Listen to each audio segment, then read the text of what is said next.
Well, why did I work on this project in the first place? I wanted to model a game of rock, paper, scissors. I guess one thing that would be interesting would be to see how rock, paper, scissors games play out when you play them tournament style.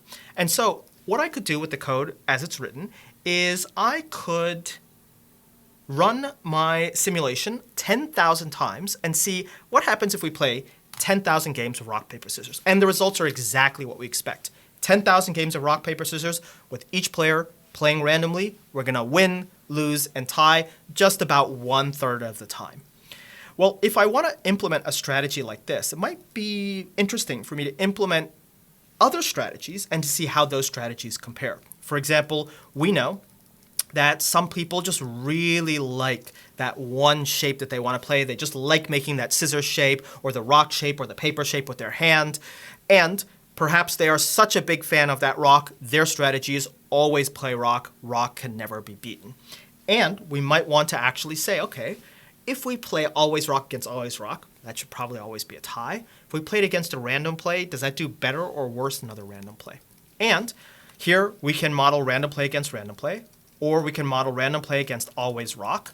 And if we look at random play against always rock, what's very surprising is the random strategy and the always rock strategy are actually equivalently good when they're played against each other. It's just that if we play always rock against always rock, then, of course, we would anticipate always tying. But otherwise, the always rock doesn't actually give us a margin of doing better or doing worse. It doesn't make us more successful or more unsuccessful than playing randomly, at least when played up against another random player. Well, you can think that what I want to do is I actually want to take all of my strategies and I want to structure them into scenarios. And I want to say, in this scenario where this player plays in this style and this player plays in this style, how does this go?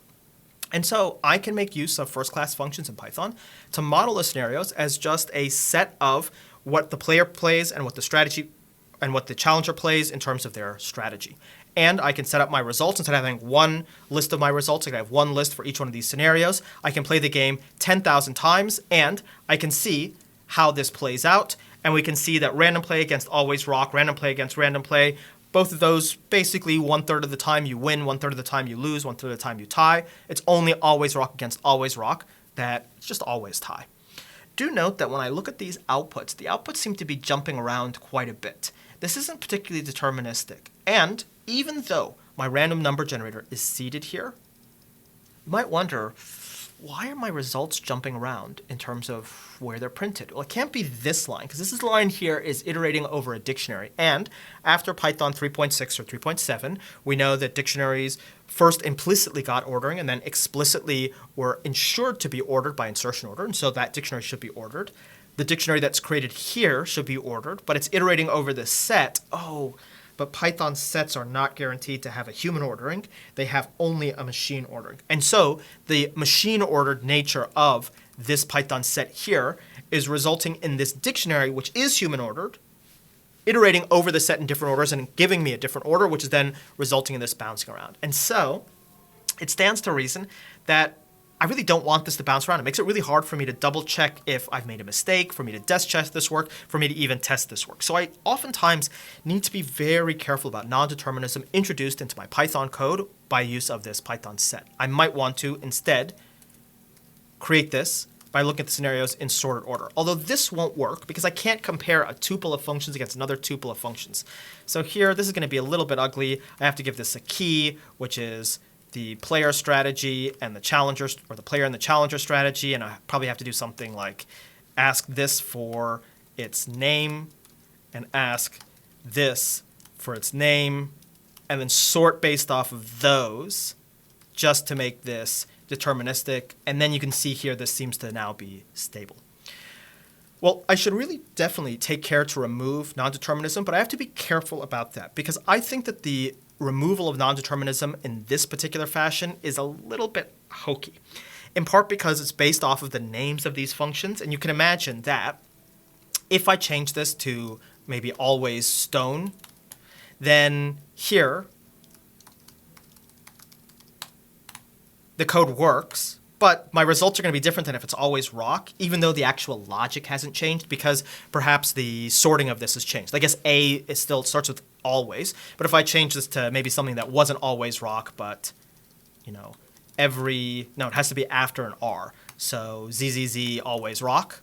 Then you can imagine that I'll actually get slightly different results, even though you wouldn't expect me to get different results because the logic itself, the actual strategy itself hasn't changed. Now, I could try and sort these based off of, an abstract syntax tree or some hash of the abstract syntax tree of the body of these functions, but that seems to be going way, way, way overboard. Instead, what I could think is that the source of this non-determinism is that my random number generator is seeded once at the very beginning, and then it's used in each one of these games, and then the results are printed out.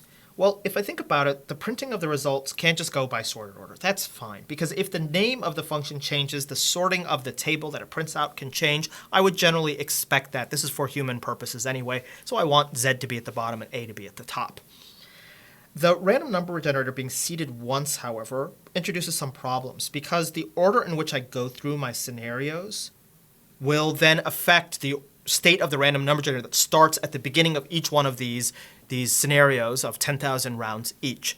And so probably what I want to do is I probably want to seed my random number generator before I go through each one of these games. That way, if, for example, I introduce or remove new strategies, that doesn't push things down on the list and doesn't push them down further in the state of this random number generator and doesn't then change my results. Additionally, I may only do the sorting here on the actual output, which I think is fairly reasonable, and I might even introduce a little bit of extra structure to make some of these things a little bit easier. For example, I'll model each one of these scenarios as a named tuple with the player strategy and the challenger strategy, and give myself a very helpful property here, a cached property, in fact, that allows me to put a name behind this strategy so I can sort on these things very easily.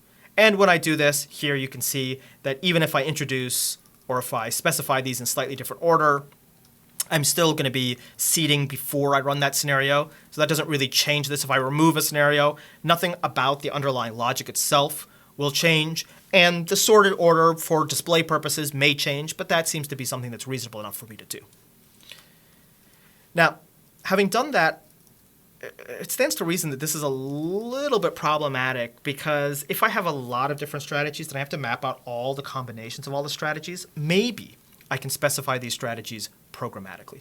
And in fact, I can do that quite easily, because what I'll do is I'll just use combinations with replacement from the itertools module. I'll give it each one of my initial strategy functions, random play and always rock, and I'll have it give me all the combinations of two strategies, and I'll let it automatically determine always rock against always rock, random play against always rock, random play against random play.